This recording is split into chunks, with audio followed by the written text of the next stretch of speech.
I just saw a news report about hundreds of motorcyclists in Chicago riding all over the freeways and through downtown late at night, creating traffic jams, hazards, and disturbing the peace of residents. You can see these motorcyclists pulling wheelies for long distances, driving up the wrong side of the road, driving through red lights, making U-turns at an intersection, and because there are so many motorcycles, everything is stopped at that intersection while they block it. And I found out that this is not new. This has been going on for at least 5 years, since COVID.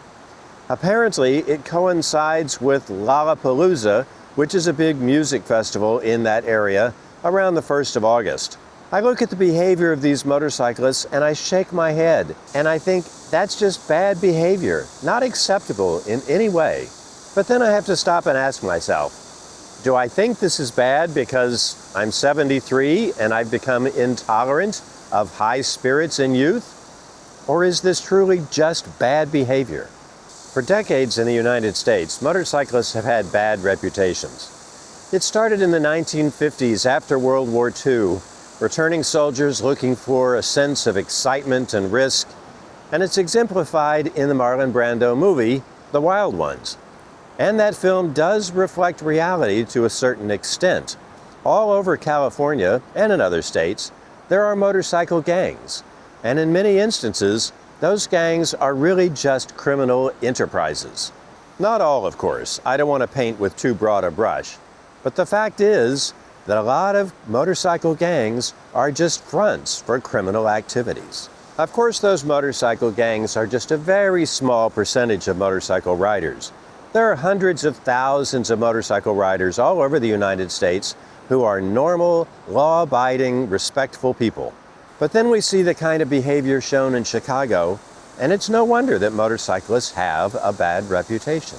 And this problem of reputation is not limited to the United States. It's worldwide to one extent or another. In fact, according to Movember.com, which is one of the leading charities for men's health and is a partner of the Distinguished Gentleman's Ride, the DGR was founded in 2012 by Mark Hawa in Australia, specifically to combat this bad impression of motorcyclists. And the dapper theme of the DGR is part of that, to show that motorcyclists are good people, that they dress up, look dapper, and ride in an organized and friendly fashion. I've participated in 2 DGRs in Oklahoma City, and our numbers were quite small in our groups, but we were very respectful. We rode slowly through town, we waved at people on the sidewalks, and we tried to show that we were normal people. Worldwide, there are DGR rides that have hundreds of riders, but they're all very well organized and disciplined. But of course, not all gatherings of motorcyclists are so disciplined and lacking problems. We see that, of course, in the video from Chicago. We see it in other instances as well. It's well known that attendees at motorcycle rallies like Sturgis or Daytona Bike Week very often exhibit wild behavior, but at least those are known events, so that people who are not like-minded, like myself, can easily avoid those events. But these nighttime pop-up rides in Chicago give no warning at all, and regular citizens who are not motorcyclists and maybe don't even know anyone who is a motorcyclist, gets swept up in the noise, the irritation, the annoyance, and yes, the danger. If they then develop bad views of motorcyclists, well, I think they're justified. I don't think my attitude about this is just because I'm 73. I think I would feel the same way if I were 23.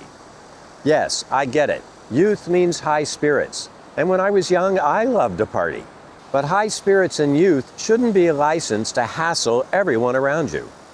It also shouldn't be a license to further damage the reputation of motorcyclists. I just wish someone would tell that to those hundreds of riders in Chicago. Maybe I just did. What is your view? Am I simply an old, intolerant guy? Or is this truly inexcusable bad behavior? Let me know in the comments. I read all the comments, even the snarky ones, and I do my best to respectfully respond to everyone. As always, thanks for watching. Please subscribe to the channel, and I will see you in the next one.